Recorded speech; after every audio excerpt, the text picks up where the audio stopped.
Salut les amis des animaux et les passionnés de préhistoire. Vous êtes-vous déjà demandé ce qui se passerait si les animaux d'aujourd'hui pouvaient rencontrer les incroyables dinosaures? Alors, installez-vous bien confortablement, ouvrez grand vos oreilles et laissez votre imagination voyager dans le temps avec moi. C'est parti.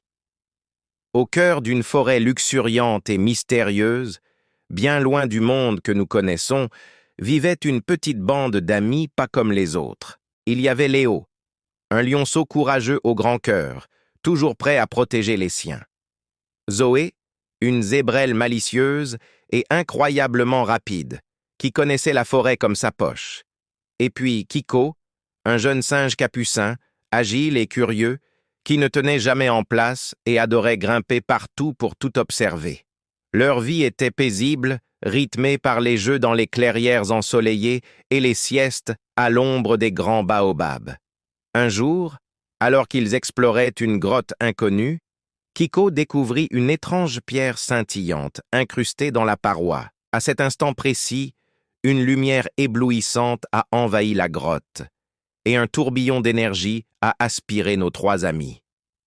Quand la lumière s'est enfin dissipée, ils ont atterri en douceur sur un sol couvert de fougères géantes. L'air était différent, plus chaud, plus humide, et les plantes. Léo, le premier à se relever, regarda autour de lui, les yeux écarquillés.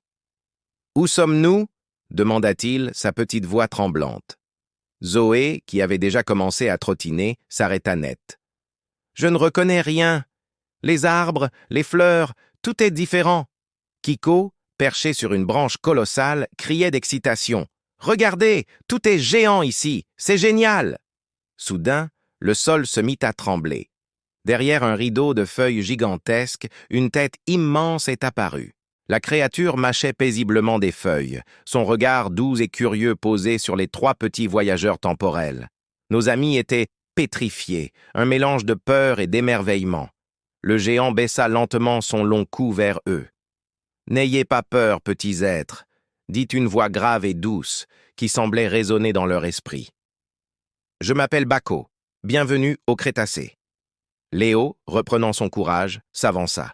« Le Crétacé, comme dans le temps des dinosaures ?» Bako hocha la tête lentement. « Exactement. » Zoé s'approcha à son tour, fascinée. « Vous êtes un dinosaure? C'est incroyable !» Kiko, lui, avait déjà grimpé le long du cou de Bako comme si c'était un nouvel arbre de jeu. Bako laissa échapper un petit rire, un son grave qui fit vibrer l'air. Le grand rassemblement annuel des troupeaux a lieu près du grand volcan, mais une ombre plane sur notre vallée. Une ombre? Le grand tyrannosaure, Rexor, est devenu plus agressif que d'habitude. Il effraie les troupeaux et sème le chaos. Personne n'ose plus s'approcher des meilleures zones de nourriture. Nos trois amis se regardèrent. Ils étaient loin de chez eux, dans un monde dangereux et inconnu, mais ils ne pouvaient pas rester sans rien faire. « Nous allons vous aider », déclara Léo avec détermination. « On est peut-être petits, mais ensemble, on est forts. » Bako fut touché par leur bravoure. « Votre aide serait précieuse. Votre agilité et votre intelligence sont différentes des nôtres. Peut-être pourrez-vous trouver une solution que nous n'avons pas vue. » C'est ainsi que commença la mission la plus folle de leur vie, aider les dinosaures à calmer le redoutable T-Rex. Leur première étape était de comprendre pourquoi Rexor était si en colère. Guidés par Bako, ils traversèrent des paysages à couper le souffle. Ils virent des troupeaux de tricératops, avec leurs trois cornes impressionnantes, qui broutaient paisiblement. Plus loin, un groupe de stégosaures se prélassait au soleil, leurs plaques dorsales scintillant comme des joyaux. Zoé était fascinée par les Parasaurolophus, qui communiquaient entre eux avec des sons mélodieux grâce à la crête sur leur tête. Kiko, de son côté, s'amusait à faire la course avec de petits Compsognathus, aussi vifs et curieux que lui. C'était un monde merveilleux, plein de vie et de couleurs. Mais la peur de Rexor était palpable. Chaque bruit suspect faisait tressaillir les herbivores. En s'approchant du territoire du T-Rex, près d'un canyon rocheux, ils entendirent un rugissement terrible qui fit trembler les rochers. Puis, Ils entendirent autre chose, un petit gémissement, faible et plaintif. Intrigués, ils avancèrent avec prudence. Cachés derrière un rocher, ils découvrirent la source du problème. Ce n'était pas Rexor lui-même, mais son petit. Un jeune T-Rex, pas beaucoup plus grand que Zoé, s'était coincé la patte dans une crevasse. Il était effrayé et souffrait. Rexor, son père, tournait autour, fou de rage et d'impuissance, rugissant pour éloigner tout danger potentiel, mais incapable d'aider son fils, sans risquer de le blesser davantage avec sa force colossale. Léo comprit tout de suite. Il n'est pas méchant.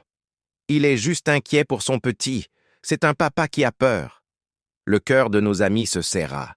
Ils devaient en faire quelque chose. « J'ai une idée, » chuchota Kiko. « Léo, tu es fort. Zoé, tu es rapide. Et moi, je suis le plus agile. On peut le faire. » Le plan était audacieux. Zoé devait faire diversion. Elle galopa de l'autre côté du canyon, faisant du bruit pour attirer l'attention de Rexor pendant quelques secondes cruciales. Le grand prédateur, surpris par ce petit être rayé et rapide, tourna la tête vers elle, rugissant de frustration. Pendant ce court instant, Léo et Kiko se précipitèrent vers le petit T-Rex. « N'aie pas peur, on va t'aider », murmura Léo pour le rassurer.